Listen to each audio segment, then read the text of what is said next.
ಗಾಂಧಿನಗರದಲ್ಲಿ ಇವತ್ತು ನಾಳೆ ಕಠಿಣ ಚೀವರ ದಾನೋತ್ಸವ ಅಂತ ಒಂದು ಕಾರ್ಯಕ್ರಮ ಕಾರ್ಯಕ್ರಮ ತುಂಬಾ ವಿಜೃಂಭಣೆಯಿಂದ ನಡೀತಾ ಇದೆ. ನಮಗೂ ಇದು ನೋಡಿ ತುಂಬಾ ಮನಸ್ಸಿಗೆ ಆನಂದ ಆಗ್ತಾ ಇದೆ. ಇಡೀ ಭಾರತದ ಒಂದು ಎಲ್ಲ ಜನ ನಾರ್ತ್ ಈಸ್ಟರ್ನ್ ಇಂದ ಬಂದಿರುವಂತ ಈ ಒಂದು ಜನ ಇದೆಲ್ಲ ಬಂದು ಅತಿ ಉತ್ಸಾಹದಿಂದ ಇದನ್ನ ನಡೀತಾ ಇದ್ದಾರೆ. ಇದು ಬುದ್ಧರ ಕಾಲದಲ್ಲಿ ಇದ್ದಂತ ಒಂದು ಕಾರ್ಯಕ್ರಮ. ಕಠಿಣ ಚೀವರದಾಗ ಅತಿ ಇವರು ವರ್ಷವಾಸವನ್ನು ಮಾಡಿದಾಗ ಮಾಡೋ ಟೈಮಲ್ಲಿ ಇದು ಮಾಡಿ ಕೊಡ್ತಾರೆ. ಒಂದು ದಿನದಲ್ಲಿ ಇದನ್ನ ಮಾಡಿ ಅದನ್ನ ಗಂಟೆಗಳಿಗೆ ಕೊಡ್ತಾರೆ. ಇದು ನನಗೆ ಗೊತ್ತಿರೋ ವಿಚಾರ. ಪಂಚಶೀಲ ಬೌದ್ಧರ ಹೇಳಿದಂಥದ್ದು ಶಾಂತಿ, ಈ ದೇಶಕ್ಕೆ ಶಾಂತಿ ಬೇಕಾಗಿದೆ.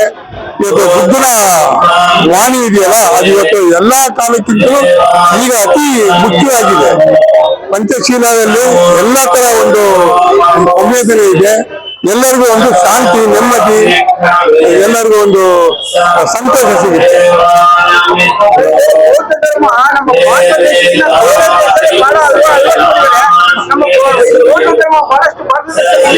ಹೌದು ಹೌದು, ಬೌದ್ಧ ಧರ್ಮ ಇಲ್ಲಿ ಓಡಿಸ್ಲಿಕ್ಕೆ ಮುಖ್ಯವಾಗಿ ಇಲ್ಲಿಯ ಸನಾತನಿಗಳ ಕಾರಣ ಅಂತ ನಾನು ನೇರವಾಗಿ ಹೇಳ್ತೇನೆ. ಇದು ಈಗೀಗ ಜನಪ್ರಿಯವಾಗ್ತಾ ಇದೆ. ಇದು ಹಿಂದೂ ಧರ್ಮದ ಒಂದು ಇದರಲ್ಲಿ ಅದು ಓಡಿಸ್ಬಿಟ್ಟು ಇದು ನಿಮ್ಗೆ ಇತಿಹಾಸವನ್ನು ಹೇಳಲಿಕ್ಕೆ ಆಗಲ್ಲ. ಇದು ಬೌದ್ಧ ಧರ್ಮವನ್ನ ಹೇಗೆ ನಾಶ ಮಾಡಿದ್ರು ಅದು ಮತ್ತೆ ಈಗ ಇಂಡಿಯಾಕ್ಕೆ ಬರ್ತಾ ಇದೆ. ಇಂಡಿಯಾಕ್ಕೆ ಒಂದೇ ಅಲ್ಲ, ಈಸ್ಟರ್ನ್ ಇಂಡಿಯಾ ವರ್ಲ್ಡ್ ಅಲ್ಲೇ ದಿವಸ ಎಲ್ಲ ಕಡೆ ಪಾಪ್ಯುಲರ್ ಆಗ್ತಾ ಇದೆ. ಇದು ಭಾರಿ ಸಂತೋಷ.